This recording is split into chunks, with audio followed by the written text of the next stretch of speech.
Hello, everyone. Welcome to Shoot, Punch, Kick. Voted the world's #1 podcast in America, where three childhood homies shoot the shit about their favorite 80s and 90s action and horror flicks. The voters were our moms. What's up, everybody? What's going on, Hey, Mel? I love What's that going power on, thrust you boys? did, man. For You like kick. that? I almost fell out of my Yeah. chair. I gotta watch out. This chair's Appropriate not for that this sturdy. movie. Yeah. Yeah, man, What I'm fighting hyped. It's the style was Lost that? Boys. Yeah. It's the Lost Boys fighting style. I'm gonna swoop Yeah. in, Nice. and it's just reaction shots. Oh man! So thanks for joining us, everyone. Today, I'm really excited. We're gonna be talking about one of my childhood obsessions, the Lost Boys. Oh yeah. This Oh, I got was. a little bit of a different case. Oh, you got the upgrade. Yeah, and like bridge scene. I think Join us, the art's so Michael. dope. Join us, Michael. Join us. Yeah, so this is a 1987 classic that many people have credited as being like the originator of the whole teen vampire genre. Which, when I read that, it kind of hurt my soul a little bit because I know that when the new kind of era of these teen vampire movies came out with the Twilights, I'm not the right age. I'm not the target audience. And so it was a lot of fun to just dump on those movies. Vampires are supposed to be teenage and angsty. Like, vampires are supposed to be sexy. This is garbage. And then watching this, I'm like, holy shit. I mean, We are our parents now. yo, and it's funny, even down to the, like, I guess there's a thing where there's about the vampires in the Twilight movies twinkle in the starlight, and that's why they're afraid of sunlight or whatever. Mhm. And they did I think they got something like that here, where in these vampires in this movie, their blood has glitter in it and like sparkles. But anyway, so again, as I said, this is a movie that I grew up with. I don't think I saw it in the theaters, but it was just a staple on the VHS. I played it all the time at home. There was a point at which I can vividly remember having dreams about this movie. Me being Michael in my dream, going through the events of this movie. I mean, that's how much this was in my house. Wow. Again, as an adult now, this movie is something that I might see every 3 or 4 years passing on television. It's not necessarily something that I have to stop and watch. I don't remember the last time I actually stopped and like watched it straight through, but it's always been a part of my life. What about you, fellas? Real quick, was this the first time that you watched that Blu-ray? No, I've had this Blu-ray probably for a decade, so I'm sure I watched it as soon as I got it. Mhm. This is one of the first Blu-rays I got, as a matter of fact. Oh wow. When you get a new format, you just like go out there and look for all the sales because I want everything now. I had it in DVD, I gotta have it in Blu-ray. Yeah. I didn't do that as much with 4K, just because of space. But yeah, so I probably haven't seen this movie start to finish in maybe a decade, but I've seen parts of it going through. But what I will say is this is the first time me watching it with a critical eye. Okay. Yeah, I grew up with this movie too. I saw it on VHS for the first time, and I just quickly Googled. I know we joked about just that window between theatrical releases and VHS releases back in the day. So this movie came out in theaters on July 31st. It didn't make its way to VHS until February of the following Oh wow, year.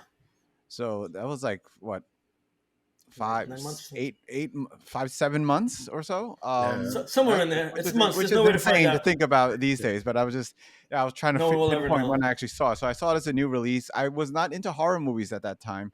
My Mm. Really? sister was, and she rented it. I watched See it. that. I just fell in love with it. I think that sort of opened up the gateway to horror for me. But I've been watching this just like religiously over the years, ever since I saw it on VHS. I had it on Laserdisc back in the Oh day, wow. and it's a movie that I've grew with because when you're a kid, you identify with the Corey Haim character. You get a bit older, you identify with the older characters, and then now you just watch it as just an important work of pop cinema. No, I agree. I've realized when watching this how many things probably came from this. Like you were talking about Carlos with the teenage vampires. And I was big, like, I got into Buffy later, and Yeah, when hell you're yeah. going back with that, you Me see, too. like, the whole, like, vampire face and regular face and all these different things. I don't remember when I saw this. Like, I feel like I've just always saw it, It's so always I'm been gonna on, yeah. assume like it was probably one of those rentals of going to the video store every week, because I watched it again later. Like, I remember being in high school and like actively seeking it out to watch and being like, oh yeah, like I remember a lot of these moments. Not I don't stop anytime I see it on TV, but I have watched it a few times over the last few years. So I watched it again earlier today, but I was planning on watching it the other day. But pretty familiar with the movie, so this movie has been in rotation. Great, great. All right, so again, we like to kind of start off with a synopsis of the film. This synopsis is powered by ChatGPT. Just always curious as an thought experiment to see how close the AI is to getting like the essence of the film. And this is pretty interesting. I'm really curious. I'm just gonna give you the synopsis, and then I want you guys to go in and how well you thought ChatGPT did on kind of getting at the movie and getting at the heart. So, the synopsis goes: in a coastal town of Carla, California, rumors swirl about a mysterious teenagers who only come out at night. Among them is Michael Emerson, a newcomer to town who becomes entangled in the dangerous world of the Lost Boys. Ooh. Michael and his younger brother Sam move to Santa Carla with their recently divorced mother Lucy. While exploring the boardwalk, Michael is drawn to a group of leather clad youths led by the charismatic David. Despite warnings from Sam and a local comic book store owner named Edgar, Michael becomes increasingly drawn to David and his gang. As Michael spends more time with the Lost Boys, he begins to exhibit strange behavior, including heightened strength and an aversion to sunlight. Sam suspects that David and his crew are vampires, but Michael refuses to believe it until it's almost too late. When Lucy falls under David's spell, Michael realizes he must confront the Lost Boys to save his family and the town from their bloodthirsty ways. With the help of Sam, Edgar, and a pair of vampire hunting brothers named the Frog Brothers, Michael prepares for a final showdown against David and his coven. Amongst the chaos and danger, Michael must embrace his inner strength and confront his own desires in order to protect the ones he loves and rid Santa Carla of its vampire menace once and for all. Wow, that's interesting. Call up Sam Altman. Tell him report the bug. Yeah, I don't know. I feel like It's this one it was wrong. Like, yeah, it is yeah, wrong. It's quite it's like in a wrong. lot of Yeah, there's ways. some significant points that are wrong. Yeah, because yeah, that's so interesting in terms of how because obviously the way these AI these language models work and how it extracts information. Because I'm looking at it now and yeah, it's not there is no like myth of the Lost Boys set up in the beginning of the movie. Um, no rumors swirling about a group of mysterious teenagers. And also it's Michael's not drawn to David. He's drawn to Yeah, Star. it's drawn to Star. Star's not mentioned once in this whole thing. Yeah. Star's And the not whole thing mentioned. with Lucy, that's completely wrong. Yeah, Lucy doesn't fall under David's spell. Falls Yeah, under when Lucy Max's falls spell. under David's spell, Michael realizes, Yeah. like, what? So, Wow. Okay. but the other one, I was the one that you did. I think what was it for? It was for Maniac Cop, right? Maniac Cop, yeah. Wasn't Maniac Cop pretty? Maniac Cop It was seemed pretty pretty accurate, but I think because pretty there's important. just probably obviously a lot more written about Lost Boys, maybe there's more room for error because everyone has their own interpretation of it, and a lot of things have been read into the film over the years as well. I'd be interested to read where they got Lucy falls under David's spell from. Someone who like didn't see the movie, they're just bullshitting. Yeah, Like well, I got a I think review that I think in ruins it now. retrospect, some people just don't remember Max because Kiefer Sutherland's character is such a huge presence in the Yeah, film. but the Max reveal at the end is like a huge, Yeah, is like a huge but part of it, throughout right? the And movie, yeah, but Kiefer Sutherland, David is the main antagonist throughout yeah, the I film. find it actually really interesting too. So apparently there was some behind the scenes issues with the um labor laws or whatever. So apparently, first of all, Kiefer Sutherland was 17 years old when he made this, but he had told everyone that he was 18. Mm. So there were certain questions about the amount of time and stuff, and there was like a big secret on set apparently, but it wasn't a very big secret on set. But it's crazy to think. I just whenever I see Kiefer Sutherland, it's like this and 24, right? It's Yeah, like this is like the early no in Jack between. Bauer. You know what I'm saying? Um, so yeah, all right. So again, I think that the synopsis is wrong, but I think that's not what the show is necessarily about. Let's get to if you're watching this, you've probably seen You it. saw it. If you haven't watched it, go out right now and watch it. For all, I mean, I don't want to spoiler alert. I think that I'm going to give this a pretty high review at the end of this. So I Hey, you never suggest that know. you You never know. I want to. I can't speak to my illustrious guest co-hosts, but for me, there's a good chance that I'm going to give this a decent score. So let's Spoiler. just talk a little bit about the production behind the scenes, right? Originally, this started out. It was supposed to be a Donner joint, but apparently, he was held up with Lethal Weapon, Mm, and he that's a couldn't good get reason. to. Yeah, I mean, absolutely right. But still, apparently, he was highly he did a lot. He was highly involved with the production of this film. They brought in Schumacher to direct. Now, one of the major things that happened at the very beginning was the script was changed dramatically. Initially, the script was inspired apparently by two things. It was the writers had just watched Goonies and had just read Anne Rice's Interview with a Vampire. And the concept that really intrigued them was Claudia's character from Interview with a Vampire. Um, and the idea of what it would be like for for vampires to be 300 years old, but look like a child. What living the life of a child must be like for that extended period of time. And again, hence the title, The Lost Boys, which is supposed to be a throwback to Peter Pan um, and the Lost Boys. It was made at a really small budget. It was like $8 million, which is an incredibly shoestring budget. I mean, that's almost B movie stuff right there, Yeah. right?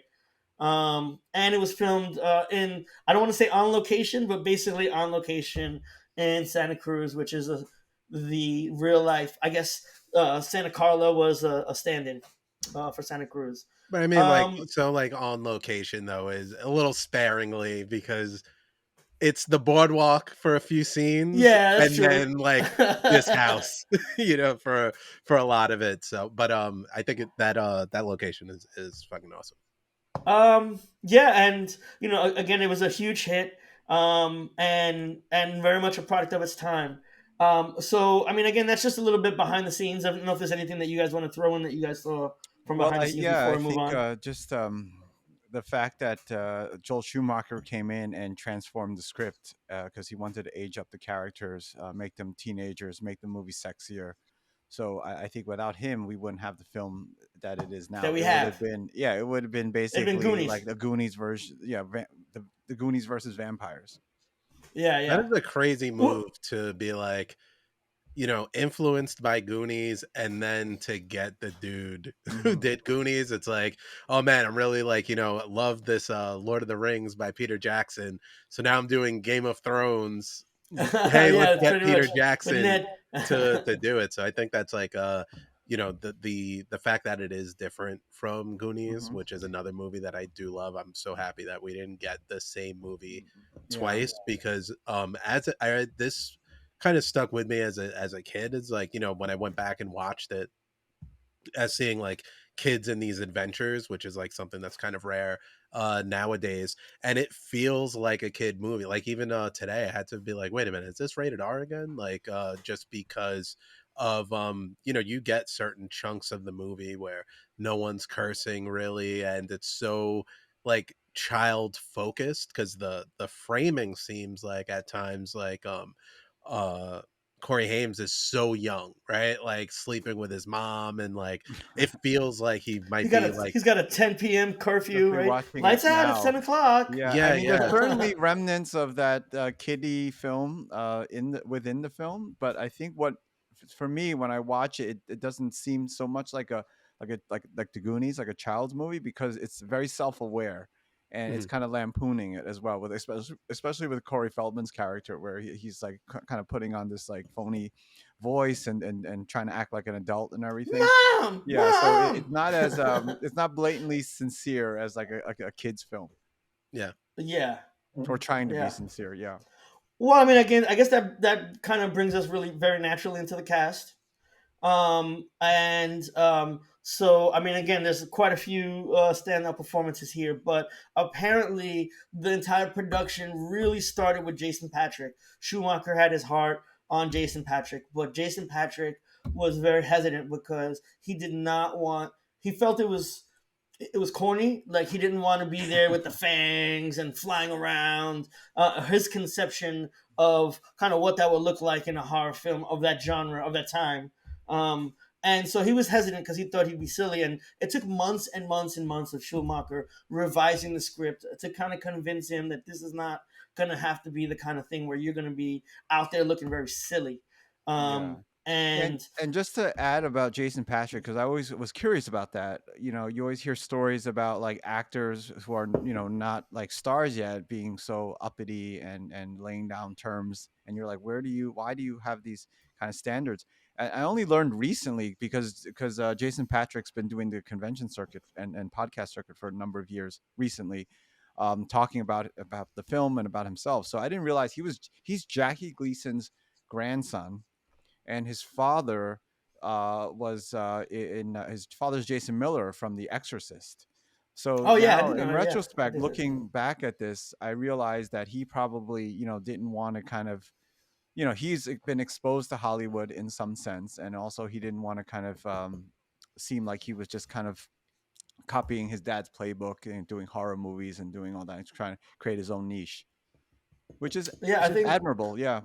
I mean, also, I think looking at it, this wasn't his first movie either, and I think this is actually a really interesting point to kind of bring up was, and maybe I'm just not seeing what today is like differently, but I feel like this is at a time. This is the John Hughes era. This is the Brat Pack era where you had these like really young actors, Molly Ringwald, Patrick, who were all because the teenage high school movies had been kind of popular for a certain part in that bubble were really considered legitimate like actors, like dramatic actors, right? Or at least they did themselves. Rob Lowe, all these guys, right? And I'm just trying to think.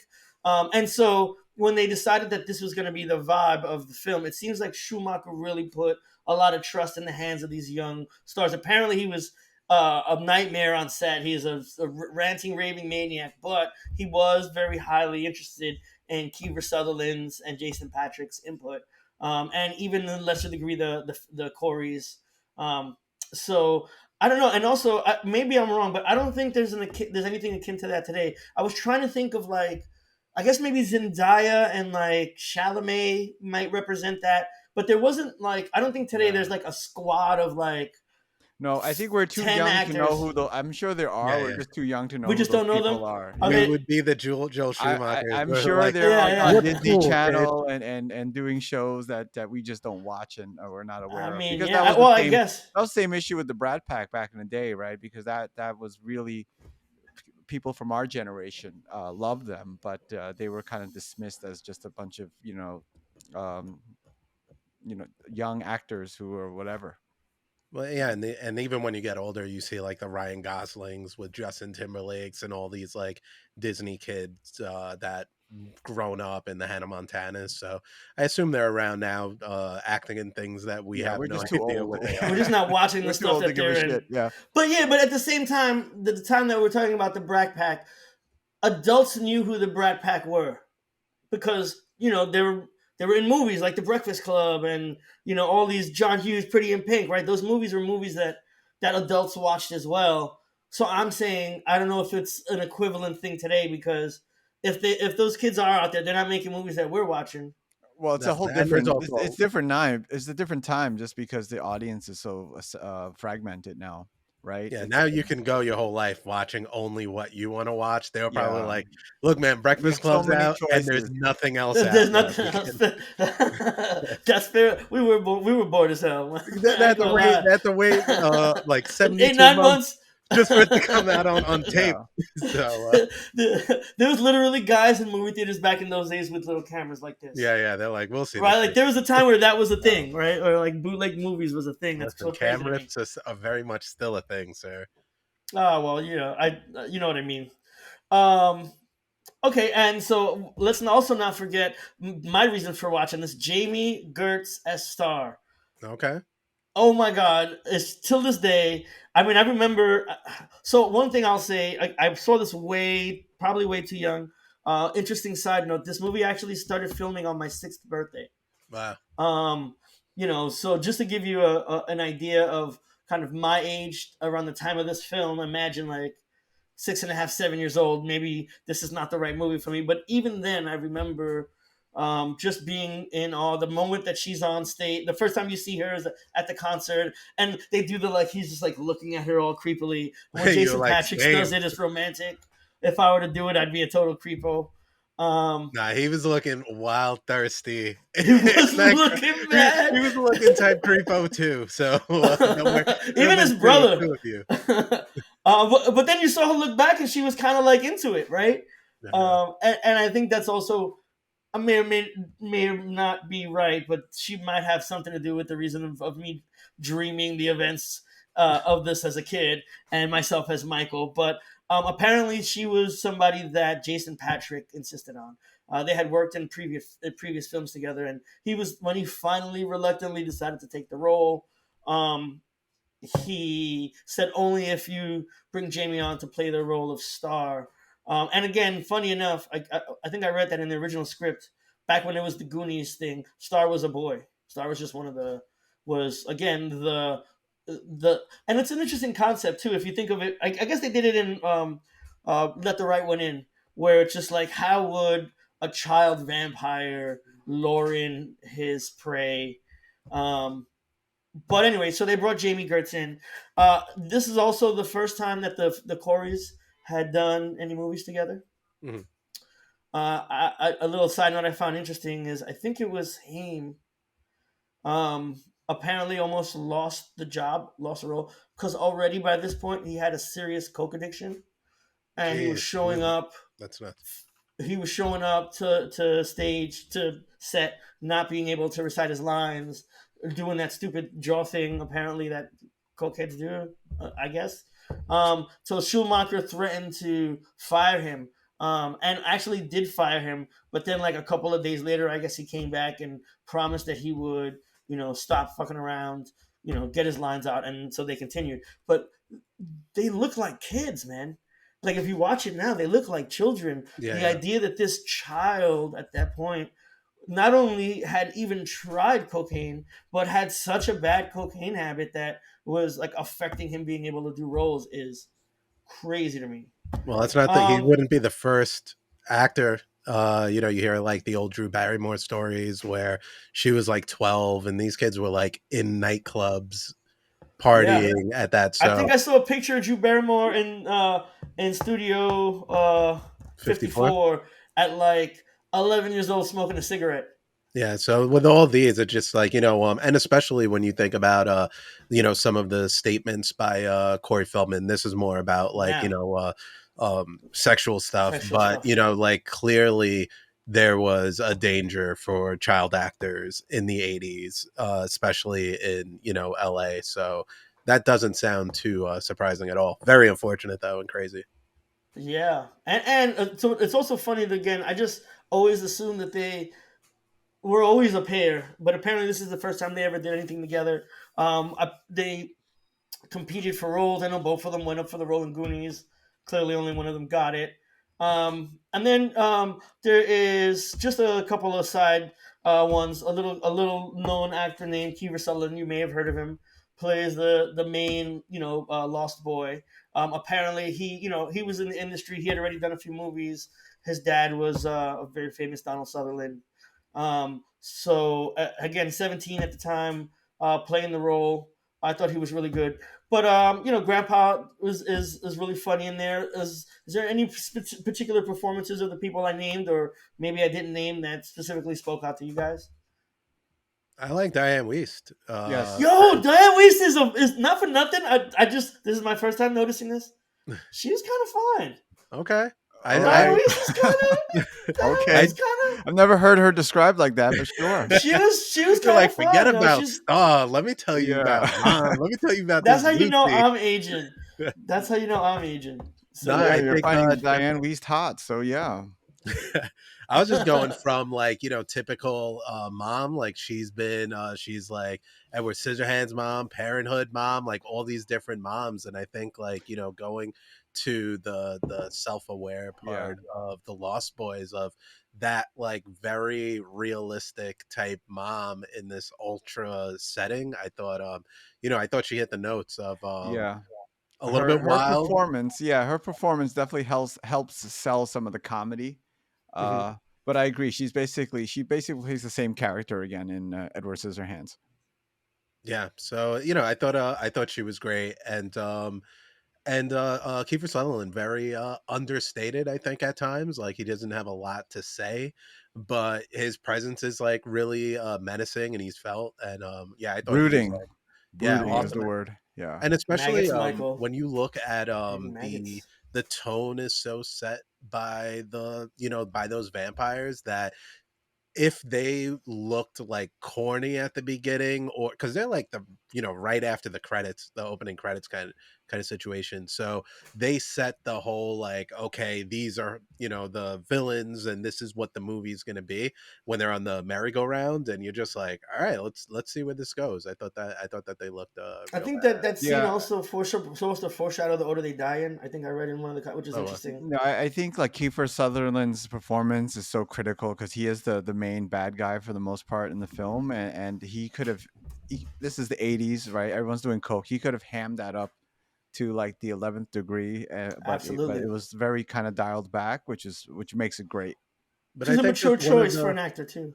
But Yeah. also, like, just from a story point of view, with that performance, like, he needs to be bad and menacing, but also So cool attractive. Like for, Yeah. yeah, we want to for hang out like with him. to like go follow him and want to be down with them, and they got like girls around. So I think that like very like rebel in an '80s way, like, Actually, there aren't too many girls around them. no, It just the is pretty one. much a It's like sausage very party, right? very It's smirk. Star is just like the only chick hanging out with these guys.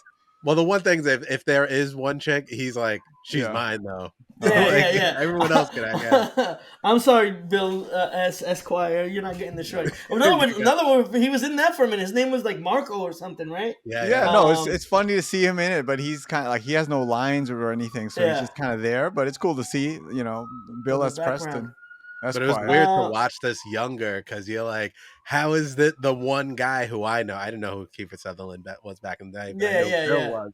And you're like, He's not this even. should be He's the not. main dude right here. Like, No. Um, I respect his work. All right, so let's talk a little bit about the script. I mean, again, it's kind of self-explanatory. I mentioned it earlier. It's a little bit of a Peter Pan allegory, and then also, I don't know if you guys saw the article I kind of threw out where they were talking about the guy who wrote it and what his initial thoughts were. And again, it's got to be tough too if you have a script and it's kind of like your baby, and then all of a sudden, like you hand it over to the studio, and it seems like he was a little salty about it. He feels like it was bastardized. I guess what he was saying was that they tried to sell to him as like, oh, we like the idea. We just want the vampires to be old enough to drive.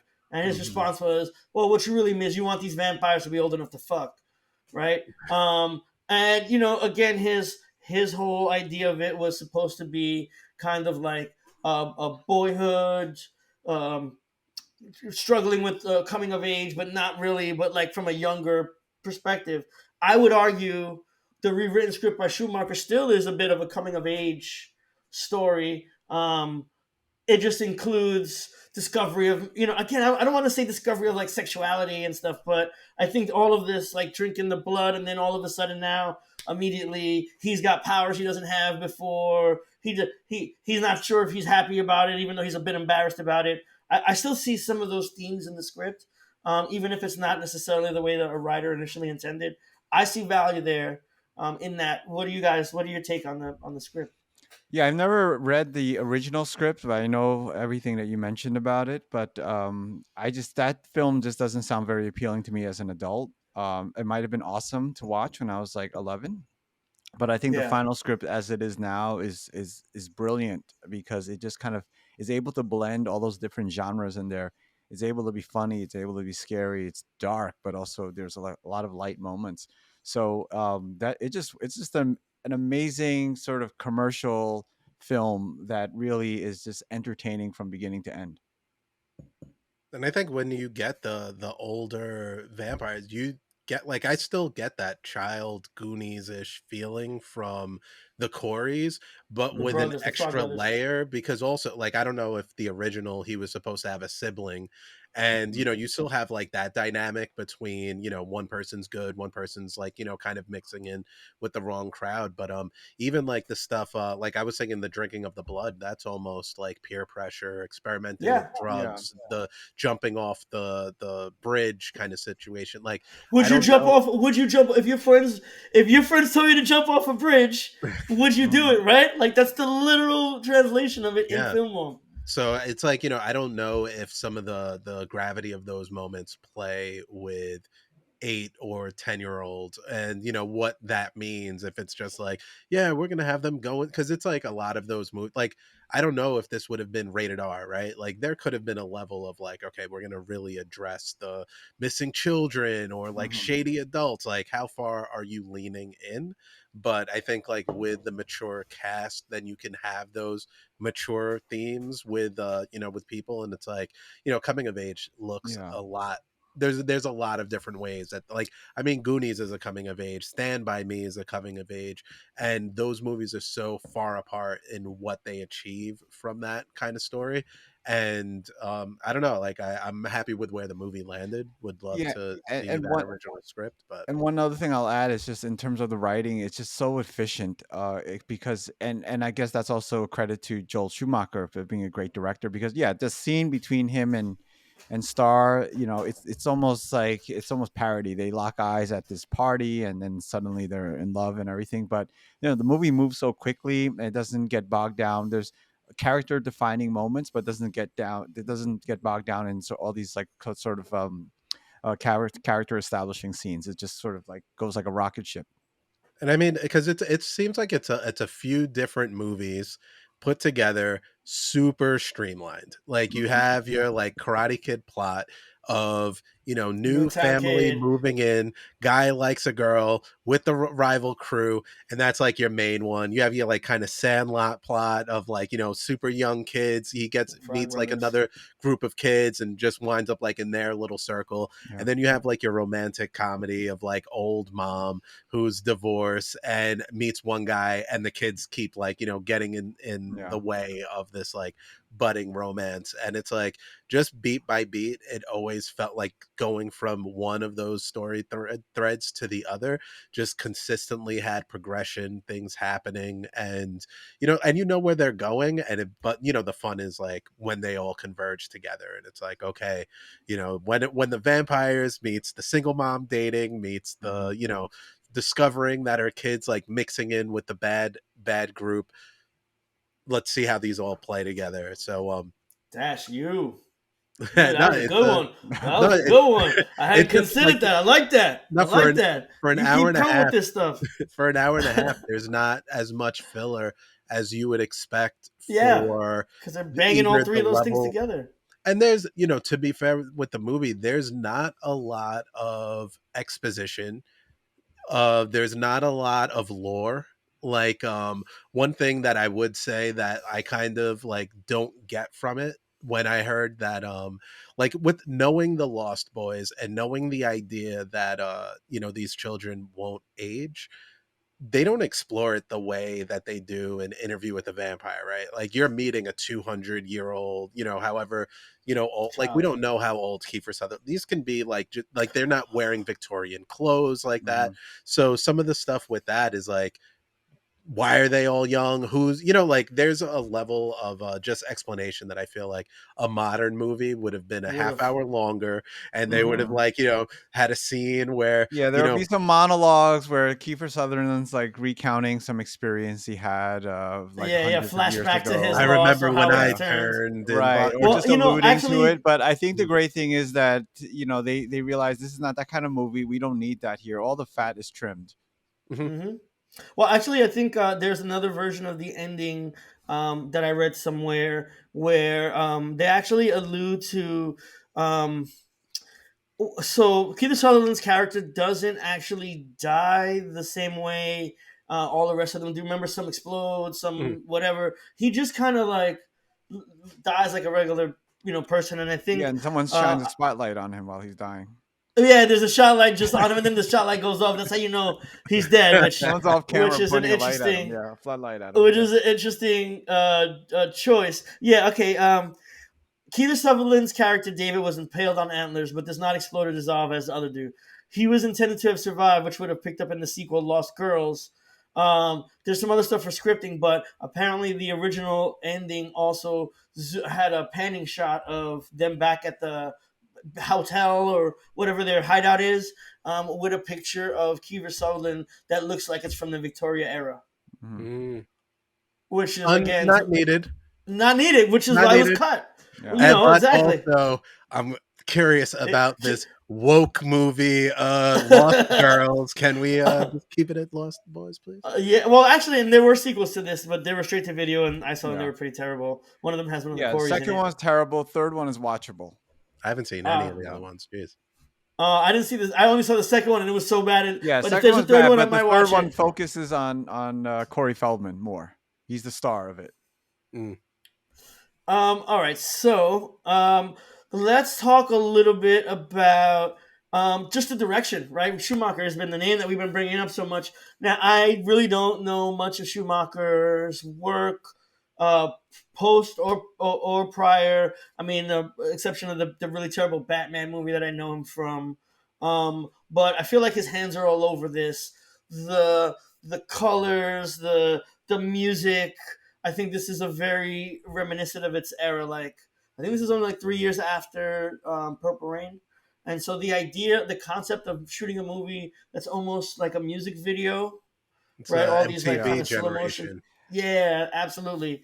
Also, again, he changed the script a little bit to make it a little bit older. There was some gay overtones mentioned specifically. I saw where in some of the reviews where people were talking about Corey Haim's character having like his clothing was all pink and pastel colors, and apparently he had heartthrobs Rob Lowe poster up on his wall. Yeah, I did There was notice like that. a couple of other odd posters and stuff. I think that this being a Donner film would have been a much different, less stylish, but more heartfelt movie, and I don't think I wanted that. So I love what Schumacher's done here. What do you guys think? Yeah. Well, Schumacher started out his career as a costume designer, and then he became It fits. a production designer, and then he went into writing and filmmaking. So obviously, the It look of fits. the movie is beautiful because he's a director that understands. You could tell a lot of backstory with just like even that sunken in hotel, right, and everything. You kind of when I was a kid Visual watching that, I just storytelling. kind of inferred, okay, yeah, these vampire kids are maybe this is like a place they used to live back in the day, long time ago. Um, so yeah, I think Schumacher, like I said earlier, this film wouldn't be what it is without him and his touch. And he's had such a long and storied career. And rest in peace, Joel Schumacher. But Oh, I didn't know he passed. before, Rest in peace. yeah, before this movie, he did Saint Elmo's Fire, which is a seminal Brat Pack Oh movie, wow. which I love. It used to be one of my favorite movies growing up. Again, Um, another Brat Pack film, right? that is like one of the sort of top three, top four Brat Pack films, Yeah. and Rob Lowe was in that, right? So that and then after this, he directed a couple of films before that, but then immediately after this, he directed the film Cousins with Ted Danson, which is sort of like a romantic comedy, which I completely forgot about, and I didn't realize he directed until I looked it up right now. But after that, he did Flatline. He has an amazing run after that. He does He did Flatliners. Flatliners. Oh Yes, shit! I didn't know that was him. I dying love young with. Flatliners. That's what I mean. He's a director. If you know, you might not know his work, but you've definitely seen it. So he did Flatliners, Dying Young with Julie Roberts in her prime, Falling Down, The Client, Batman Forever, A Time to Kill. But then Falling things down go was off the great. rails with Batman and Robin. But he gets back on track with 8 mm with Nicolas Cage, Hmm. which is an awesome movie. And then he kind of just rounds out his career in the final 2 decades. But he did do Phone Booth, which is a great little film, um, and also the Phantom of the Opera and the Number 23 with Jim Carrey when he was trying to become, kind of more Serious and edgy. scary. I actually liked number 23. Yeah, it was interesting. I don't remember much about it, but it was interesting and it was kind of dark, trying to be in the vein of 8 mm. But 8 mm is a great film. Nick Cage Which and was trying to Joaquin be in the Phoenix. vein of Seven, which Yes. is like, Well, the and same writer. looking at it, his movies, like what what Telly was saying, like you can't really, they didn't feel like like you see it like, oh, here we go, a Schumacher movie. It seems like there's certain things that exist that he leans into, like the Batman. I don't know what that's leaning into, but it was a very like bold choices that are made. I liked Forever just from like being a Jim Carrey head and like growing up at being like in fourth or fifth grade when it came out.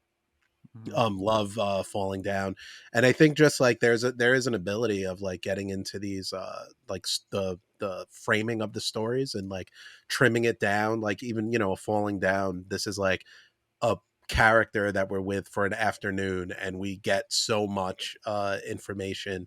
I really like the directing in this movie. I think that there were certain things where like just the overhead shot of the car don't the car roof Ripping ripping open. off, and the like unexplained, there's no reason for these scenes to be bathed in red light, but like vibes really overtake logic in this movie, and I think that those things like I wonder what it looked like on the page, where just like them riding the motorcycles and just Mhm. surrounded by steam, smoke, and you only see the the The headlight, edge to clip. like that just created such an aura of speed and otherworldness. And similarly when they're on the bridge like dropping into this abyss, like I don't know what that looked like on paper or how you sell that idea to someone, because it's so in the execution that Mm. made it feel like what it was, like a transformation going into something else.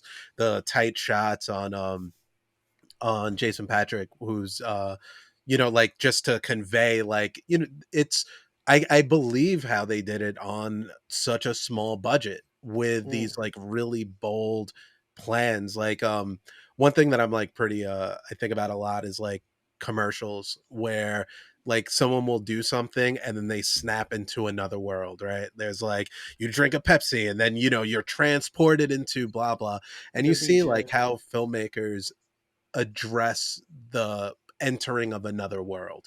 And with this one, it's very simple. It's like we're going to add some smoke, we're going to add some cool lights. There's going to be, the character change to like sell this move. And I thought that this movie could have easily fallen apart at any moment and just sticks so many landings of being a coherent movie and just getting those like those moods and themes and just overall aura across. I was really big fan of how this was Yeah, put and together. Dash, yeah, I totally agree. This could have easily just been some cheesy, low budget, goofy B movie, given the Mhm. subject matter, and it's kind of it's inherently campy and ridiculous, but he's really able to elevate it. The cinematography, credit to Michael Chapman, who was the cinematographer on this, who used to work with Martin Scorsese, did Taxi Driver, Raging Bull. So also, you surround yourself with great people, and great things happen.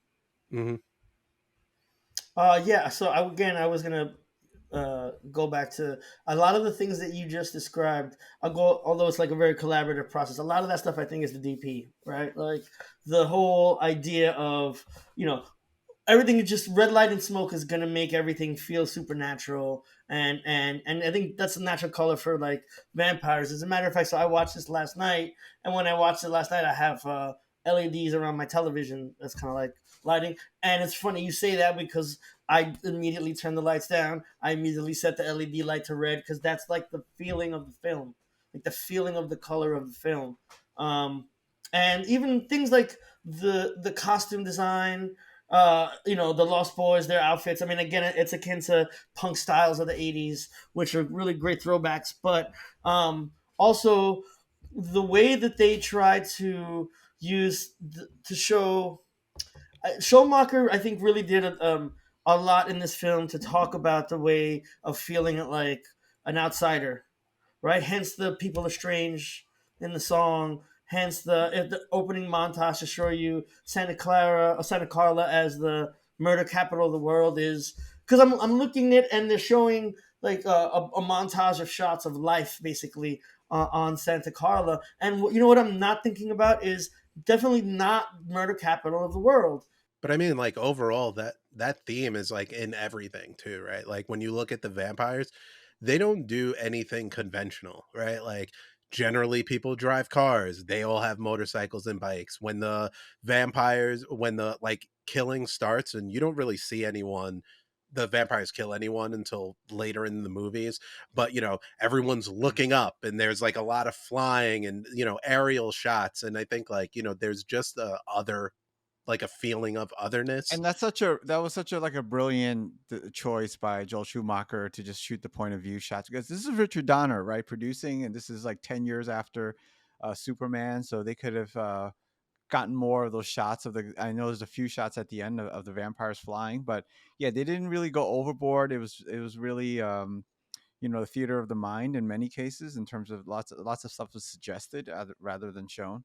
So, but they don't hold back also when it comes to being gory at some point. So I think, and that's just the mark of just a brilliant director, knowing when to do these things. I just want to say I think that he did an amazing job um, portraying that because when you get the montage of everybody on the beach, they all look like outsiders. The kids who are moving into town are also kind of outsiders trying to make new friends. The reason Michael drinks the blood is because he feels like an outsider. The choice he has to make as to whether or not to kill somebody, right? It all kind of fits in, and it's all about kind of the mom is trying to fit in and make have a boyfriend. I think that it just permeates into everything so beautifully, and I think that's the what Schumacher was able to accomplish, even having changed the script. So, I mean, again, super kudos to him and his direction style for this movie. I think it's really great work. Now, again, to Telly's point, let's talk a little bit about the special effects and the stunts, right? I was very impressed again.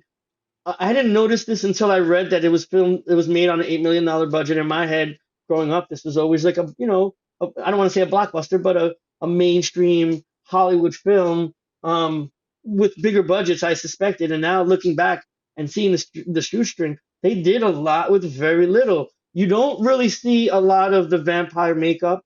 When you do, it's not for a very long time. It's almost like headshots. Like you'll see their face and it looks scary for a second. He might say a word and then all of a sudden the vampire face changes back to human face, regular face, for them to do the rest of the interactions. The violence sequences, like you mentioned, Telly, it's just a lot of like them stalking the unwitting victims. Then all of a sudden, pan and shot, which is I guess supposed to represent them flying, which I think is cool. You don't really see what happens. You just see a lot of and like people getting dragged away. I think there was like, one shot that I saw that I thought was gory when they're trying to get Michael to take his first kill, and they're killing all those people by the campfire. There's literally one, and in my head, this was the most violent thing I ever saw. There's literally one piece of blood in that whole setup, and that's one guy, and he bites into the back of the dude's cranium, That was crazy. and Yeah, the blood splats out, like right? like a beer can. Right, But exactly, like he you fidget. raise a good point, Carlos, because this is the '80s, and there could have just been like assorted kills in the film just to kind of pad it out and add more excitement and shock into it, but they didn't go in that direction, which is great, Yeah, which was the right thing choice to make. I also like the and it seemed like it's a common thread throughout the movie, even in the opening credits, where there's a lot of floaty shots. and I guess it's supposed to represent them flying. And it's such a much more visually captivating way of doing it than watching people on strings. You Yeah, know what I'm because we saying? would have seen like bad like blue screen or rear projection, and that would have aged the film. Because even now when I watch like the Superman movies, and at the time the effects were good, but it just doesn't look good now. But so I think that gives the film a timeless nature, I thankfully. mean, and also too, talk about Schumacher wanting to put you in the shoes of these people. What better way to like pull you in than, everybody wants to know what it feels like to fly. And so instead of having you watch somebody else fly and it look hokey and silly, it allows you to like, oh, so this is the point of view that they're seeing. They're flying out of their layer, and again, this is definitely a layer. And flying, the shot with the. Oh, also, side note, I can't believe we didn't mention this before. I want to give credit into cast. I think the real standout performance was the best boy, Nanook, Oh right? yeah, yeah, Nanook was my absolute guy, right? And so the scene where they're trying to get Nanook untied before the vampires like show up to the house. And what a great way of building suspense in instead of you seeing something kind of cheesy flying like towards them as they're running away, you're like seeing from the perspective of them as they're closing in on our heroes, right? Just a great visual effect that I really enjoyed. Also, like again, like you mentioned, motorcycles through the smoke is always going to look cool, especially with crazy music in the background.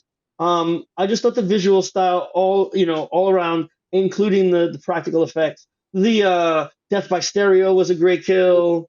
The holy water, right? Like, I also love the idea that each vampire dies in a different way, so it gives them a different kind of set piece for each one of the kills. So I mean, I don't know, guys. What are some of the highlights that you think SFX wise? I love the bathtub kill because to me that was like the goriest one, and I just loved that shit back in the day. I mean, it makes no sense like that the pipes are gonna are bursting. Burst out the other way. Doesn't make any that's sense at how all. plumbing But we works, don't Telly. care. It's just like you're You just just don't so understand pulled in. Santa Carla You're life, going bro. with it, right? It's just But that. yeah. What about you, Dash? No, I think like not really a special effect, but I like those less is more kills from the beginning.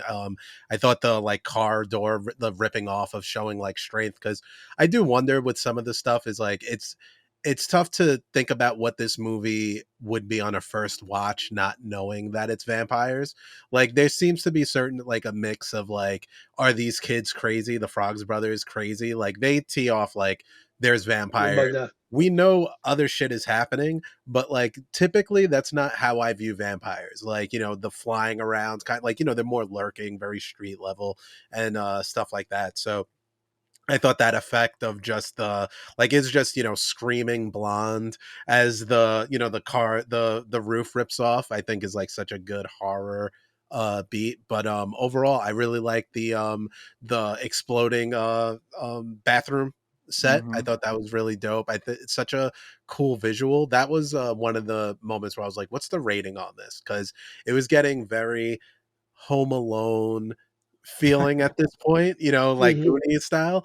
And when you see that, I mean, that's like, thinking about the Blade intro Yeah, where yeah. club and it's raining blood kind of situation. So felt very very adult. Yeah. Well, And Dash, there is the Alex Winter kill too before that, where that's very Yeah. oh yeah. bloody as well. So Mhm. Bloody with sparkles.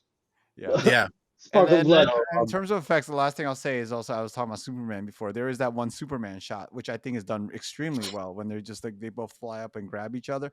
And even yeah. when Yeah. they're doing the back and forth and they're pushing each other to try to impale one another, and that's just like simple camera technique. Just go tight in on the guys, put them on a crane. You don't have to show everything, Mhm. so like these days, everything would be CGI'd, and you see them up in the air the whole time. But that's what I love about going back to these old films is that you don't need all that crap. Yeah. Just have them Also, like in around flying around a cabin, good Yeah. enough. I think another really good shot too was the scene where Michael is floating on the ceiling. Mm-hmm. Mm. Like the idea, and again, I'm pretty sure that might have some kind of corollary to some, Morningwood fantasy or something, right? Or like, again, he's now coming into his power, and I think it's supposed to be part of the like coming of age thing where you're a kid and all of a sudden you wake up, you got an erection, you're like, what the fuck is this, right? Um, but as far as like a special effects shot, it's a real easy shot to do, right? You have him on a harness a little bit, and then you film the rest of it upside down on the floor, making it look like the ceiling. But it was really effective. And then, I Mhm. mean, I wasn't really sure too. I thought it was kind of funny that so he's like trying to get off of the ceiling and he can't. So his natural inclination is to try to get outside. There's no ceiling outside. You know what I'm saying? Like at least the ceiling is keeping you on the atmosphere. I think he was trying to Um, get into the other, like his brother. I don't know. Who knows? It looked who cool. knows? Yeah, yeah. It did. Yeah. But yeah, Um, all the special effects in this, which is appreciated, is and all the ones that we're talking about, they're so rooted in plot or character, where it's cool. There wasn't just like, hey, it was cool, this like scene that didn't really add anything or do anything else. Like, I really like the restraint of it, and yeah, I'm sure this is due to budgetary reasons, but like when we do finally see them be vampires and start jumping and flying around, we kind of have that like what the fuck that Michael has, because up to this point he just had like some ideas but didn't see it. And also the same thing with us, we've only seen it through glimpses. So I think like the rollout of these moments, and also just the way that it just crescendos at the end when they're in the house and you have all those kills back to back and a variety with them, and your sunlight kill, your steak kill, death by stereo, like it death feels by stereo. like a very full vampire movie with the beats that I like when movies use holy water in Yeah, for vampire kills, yeah, and yeah, yeah. or at least like through injuries. So like that was a cool thing of like you when they finally start to fight back, you're kind of waiting to see what does that look like, what's the effects on the characters. And Mm. I thought like the first time, I'm pretty sure when they get doused with the holy water and it's just like a couple of scars and you're like, oh shit, like that didn't do what you thought it Mush. was gonna. Just a really cool, like nothing took me out. Yeah, man. All right, so let's move on to a lesser important thing about this movie. I guess there's some music in the movie. There are a couple of songs. I feel like, clearly I'm being sarcastic. The movie is basically a one long music video, which I'm absolutely here for. That's not a negative. But from the very intro of the movie, while credits are rolling, you initially are hit with the very famous "Cry Little Sister" song, which I think just now that I watch this again, it's going to be in my head at least for the next 3 weeks. Um, a great song, and then you watch like 3 minutes that don't have music in it, and then all of a sudden, cut to "People Are Strange," a cover of "People Are Strange." Hold on, Um, real quick with the Cry Little Sister. I love that they use this cue for like five different things. So it's like your opening credit. Then there's a scene where he's like, starting to dabble in the vampire life. So it's like just the bridge and the instrumental and the hook. Then when he's having like the sex scene, then it comes back. So like that song was everything. It was oh, like was the epilogue. It was the intro. It did a lot of heavy lifting, but it did the song it, is so good it and is. iconic, like it belonged. Yeah, man, that song is absolutely Yeah, great. Again, I I, love I I love dark wave music and sort of that genre of music. So this song is sort of like royalty in that world. There's been a lot of shitty covers of this song because the mm, guy singing it, Gerard McMahon, actually has a voice. He can hit those high notes. So like when yeah, Marilyn Manson is doing it, he really can't sing. So he Yeah. can't really get the power of that song. But it's such a dark song if you like look at the lyrics, and it's or just bizarre if nothing else. And again, it's an interesting choice. It's the '80s. They didn't go with just some pop song that was going to be released as a single. that's a Yeah, I think that's clutch too. So apparently the guy who wrote the song wrote it after reading the script. He read the script. He didn't watch the movie or any cuts of the movie or anything, and just he was inspired to make the song based on reading the script of the movie. I don't know which script it was that he The read. I'm sure it's got to be the newer one, right? Um, but yeah, it's iconic. You hear it in the first 10 seconds of the movie, and at the last 10 seconds of the movie. It's omnipresent, and it's fantastic, and it's going to be stuck in my head now, at least for the next week or so. Well, the song still Again, doesn't make any sense in the context of the film, but it's a great song. Yeah, there's no little um, sister in the movie, so but whatever. maybe there wasn't the original script. Yeah. You didn't read that script, Okay. Telly.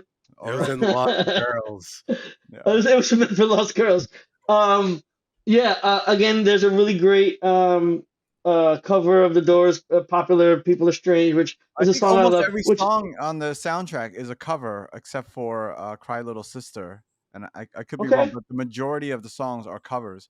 And but to it's me, this it's is one funny of the because best soundtracks of all time because oh, back in the day when absolutely, people bought CDs and stuff, and you bought a soundtrack from a movie, there might be like this is a one good the song that you there's only the song that you bought it for, and that's the only good song on the soundtrack. Maybe there's two, but this I could listen to like at least half of the songs. I'm a huge NXS fan too, so they have two songs on the yeah.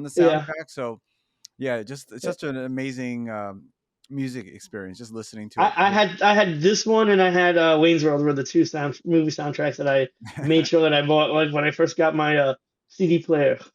Oh, the Um, Crow for me is, I oh, think, was it? yeah, Yeah. the Crow is like one of my Stone favorite. Temple Pilots, right? Yeah. Yeah, That, yeah, The The Uh, Cure from the Cure, beginning. Nine Inch Nails, yeah, Rollins And Band. surprisingly, the other one, and I feel like we talk about this movie a lot on podcasts, Street Fighter the movie has, really? it's a That's really big hilarious. hip hop soundtrack for some reason. Nas has a song called One on One on it. It's one of his Does best. he? Yeah. Does not. Nice. That's awesome. I gotta check that out. Yeah, there's That's like one hilarious. bar where he mentions Blanca and Bison, which is like completely out of context to the For whole rest Nas. of the song, I but gotta hear that now. That's it's fucking really good. awesome. It's really good. That's awesome. It's funny because so I thought that the first time I knew this song before I knew anything about the Doors. I was too young for the Doors, but I love this song. And I remember hearing the Doors cover. I'm sorry, hearing the Doors version, the original version of this song, and thinking it was a cover. And I remember telling my mom, this song. I remember distinctly, like it came on. I'm like, oh, this is a cover of the Lost Boys song. And I told her it was a near miss. I said, yeah, this guy's almost got it. He's not quite there yet. Another thing I want to bring up too, that I think is really great is aside from like the actual songs that were on it, just the composition and the instrumentation. There's certain points where there's no music, but there's a lot of organ music, which is I guess lending to the camp of the whole, Hmm. right? That's not exactly that, but that's like the vein. And they choose the perfect moments for it to play it, and it's so in tune with the kind of it's like it's an inside joke that we're all kind of in on, Yeah. and so I thought it was really Yeah, it's a perfectly nice link etched to for the audience. But I exactly, think we exactly. can't finish up the talking about the music No, without there's no other talking. music. That's it. That's the end of the music. Yeah. Oh yeah, yeah. We can't there's no not there's talk there's not about another song. the Mr. Saxophone Man at the beach party, and that is such an Oh, iconic scene. And I remember watching that as a kid, and just like you're like whatever 10, 11 years old, and you're like something strange about this scene. I don't know what it is, but He's something's just weird too about this oily. scene, the way it's shot, the way like they're close ups on this guy's body. But the song is awesome though. Tim Capello, the singer, playing the saxophone, because that's also something I didn't realize until a couple of years ago, because I didn't realize the entire album soundtrack, except for like maybe one song, was a cover. But I still believe is a cover of some like Christian pop rock song. And if you listen to the lyrics, it makes complete sense. But Tim Capello's version just kind of turns it into this wild anthem that's like just you can't not think of the movie when you hear that song. And I don't know what else we would think of, but that performance is, so it's coming off of the part of the movie where you're setting up the boardwalk, we're like kind of in, we're waiting for it to start. That venue is like, I don't know if this is like a community sanctioned concert, but there's just like smoke everywhere. He's playing the sax and there's like flaming barrels on the stage, Yeah, flames Why do shooting. you think he's sweating so much But I'm saying, with like, no shirt on? I've seen he's a sweating lot of butter, man. Yeah. concerts. I've seen a lot of concerts in my life. You add pyro to anything and it's already a hit. So they're on the beach, boardwalk. you got, hot ass girls in the crowd, right? Like Michael's there, like, this is his first day in the, I think I'm in gonna this like it in Santa town. Carla. Yeah, so he's like, he's seeing Star, everybody's, like really having a good time. And then on the stage is this man, one singing his ass off, then playing the fuck out of this saxophone Saxophone, hell Yeah. yeah. with It's a flaming yeah. When barrels you put it that way, everywhere. it's an interesting juxtaposition because it's a boy meets girl moment. It's Yeah. supposed to be this really tender moment, and then you have the equivalent of a male strip show happening on stage. Why do you think Star was so Right. hot for him? Maybe, Yeah. yeah. So she was watching him like swing his hips, and I said, "Hey, Michael, you could do." I wonder if Michael Will could do do. that. Yeah. The gyrating is crazy. But again, Michael, what them I hips think do? without Joel Schumacher, an openly gay and very flamboyant character, that scene, when I've watched interviews with Tim Capello and him being explained to, like, they asked him to be on stage, we're going to grease you up, we want you to do your thing. And, that what was it, maybe a minute of screen time he has? It's turned So into, Etched in history. yes, I so think I think he still put, he does the maybe not circuit. still, He does the convention but circuit and plays the song. Yeah. oh, no, that was his but I also heard, I think during my research, and they may not still be doing it, but like every year, on a certain day, they show that film on the Santa Monica beach or whatever. Kind of And crazy. there was a time where or Santa Monica Pier or whatever. There was a time at which he would go and perform the song before this movie started in the lather, all lathered up. That's Um, But you know what? Like, so I know he's Tina Turner is like saxophone dude. I am wondering, like, he might not have been like completely topless, but dude is like yoked and shredded. I'm sure he at least had biceps out on regular tour, Yes. but mhm. Yes. Guns out at least. he probably didn't need a lot of convincing when they were like, No. "Look, lose Yeah, that lose." was his look. So yeah, it wasn't unusual. Fine. Yeah. He probably showed up with no shirt on, and they were like, they were gonna give him one. They were like, you know what? Nah, Just yeah, no, you're good. just lube him up and get him out there. All Ignite right. flaming barrels. So yeah, man, we can't not talk about him. And I just want to say, and Dash, why would you send me that gif? It's now in my phone. He is literally in my messages, just It's gyrating away. He won't stop gyrating. Some people say he's still gyrating to this day. To this day, he still believes. Yeah. All right. So as we're rounding around towards the end here, just a quick overview. So we would like to talk a little bit about what the critics thought at the time that the movie came out. Was it a success or not? So I just pulled very quickly two reviews here. Again, we spoke about Roger Ebert. He gave the film 2.5 out of 4 stars, praising the cinematography and a cast that's good right down the line, but ultimately describing Lost Boys as a triumph of style over substance and ambitious entertainment that starts out well but ends up selling its soul. He describes Diane Weiss's character as a dopey mom, and Bernard Hughes' character of feisty old grandpa. Um, and Yeah, I couldn't Roger disagree Ebert. more. I mean, Roger Ebert. Not to talk ill of the dead, but with some films, he just It was dead wrong on. completely off the mark. Yeah, I mean, and Completely. again, too, like I also a lot of times question: should critics view?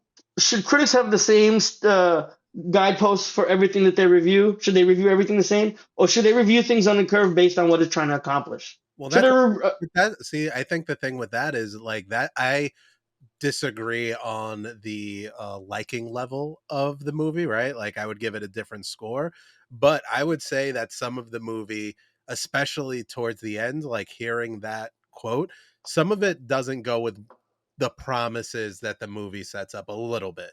Like the end is a little hokey to a degree of like the kids fighting, the grandpa coming in like real at the end with the La Cucaracha. Like I could see buying into all of these things that we're talking about, the coming of age, the metaphors and allegories from all this stuff. And you're like, all right, let's see how this ends. And you hear dun, dun, dun, dun, dun, and you're like, all right. Like I feel like Yeah, depending on the age, because but also that's the too, thing like that with I was going to say Richard Pryor, with Roger Ebert, sometimes he just states the obvious as if it's a critique. Yes, this is style over substance, That was completely. kind of what they were going It's for. like, Like, duh. And then yeah, also what the hell does he mean by it ends up selling its soul?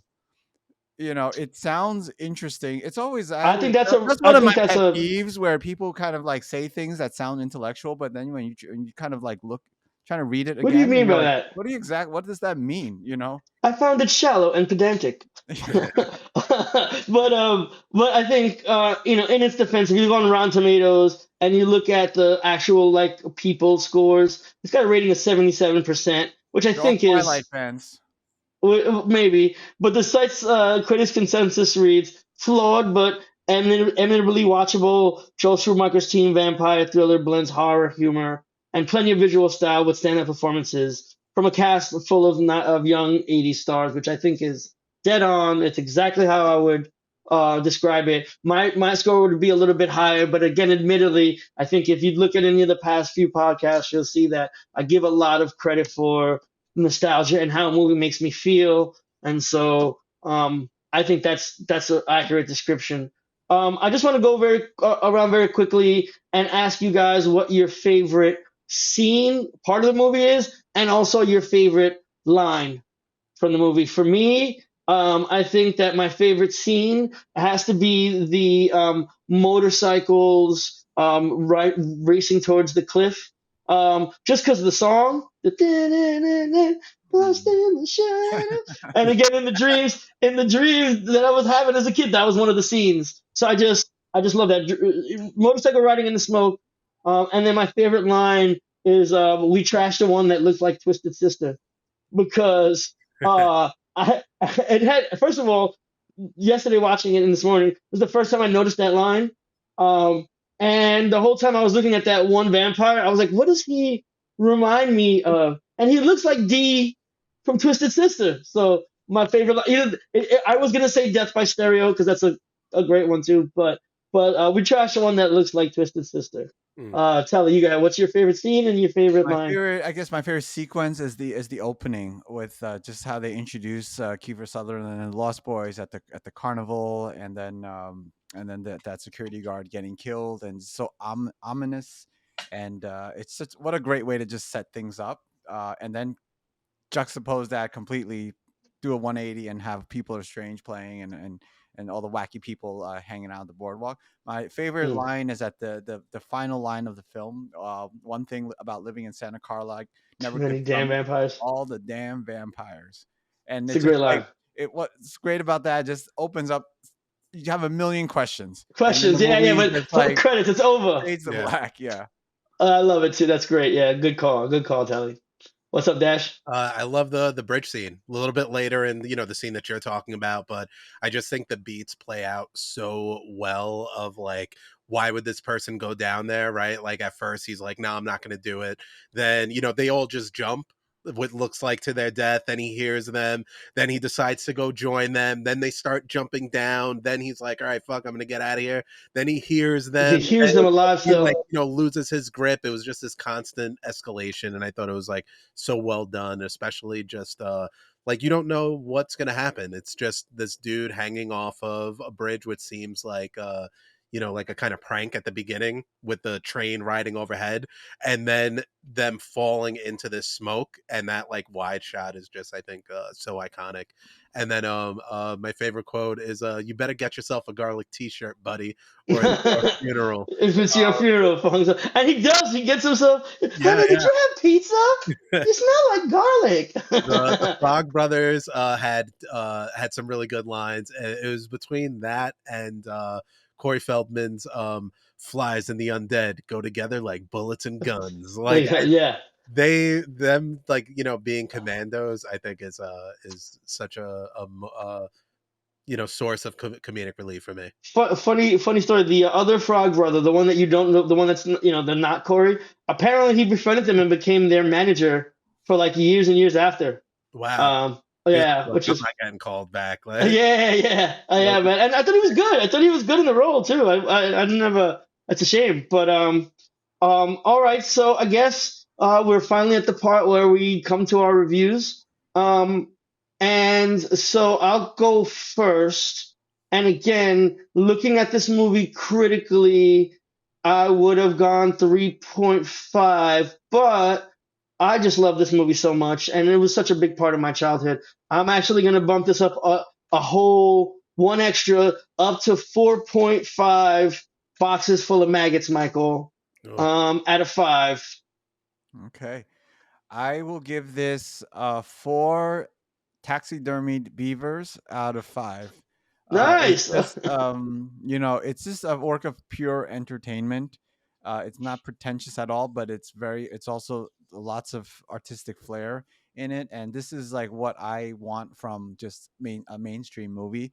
Like, don't preach to me. Don't tell me. You don't need to tell me about your politics. Just give me a good time, and never have me look at my watch. and Absolutely. I'm gonna go 4 garlic t-shirts out of 5. I'm glad that I saw this movie before adulthood. I don't know if that would shape like I'll know people who are like, You're I probably never right. saw Goonies, and I'm like, you gotta watch it. I'm like, wait a minute, you're like 45 years old. Yeah. You missed It's the not going to boat be the same. on that one.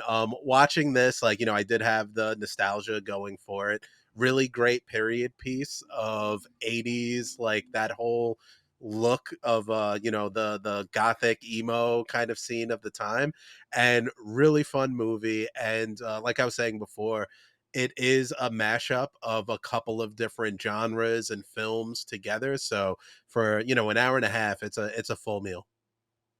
Absolutely. Great stuff. Okay. And just lastly, for our next show, we're going to be covering another film, which will be picked by my brother Telly. You have the floor. Okay, What are we for watching? the next episode, we're going back. We're gonna stay in the '80s, and we are going to do the 1986 action film starring Michael Dudikoff, "Avenging Force," which Nice. I have Okay. not never seen. Like, I've only seen like 5 minutes of the beginning, so it's also a first look for me. Something I've always wanted to see because just from the synopsis, just looked really interesting. It sounded interesting, and Hopefully, it wasn't a Chat I want GPT to give Michael synopsis. Dudikoff, the American Ninja, some love. So Absolutely. Awesome. Awesome. All right, everybody. I think that's a wrap. Thank you, gentlemen, for the enlightening and interesting conversation. It's always a pleasure. To all of the people out there listening, we'd really appreciate if you would like, subscribe. Also, please comment. We are trying to build a community here to start some interesting conversations about a topic that we clearly love so much.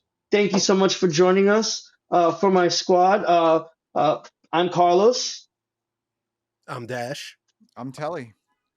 Shoot, punch, kick. We're out.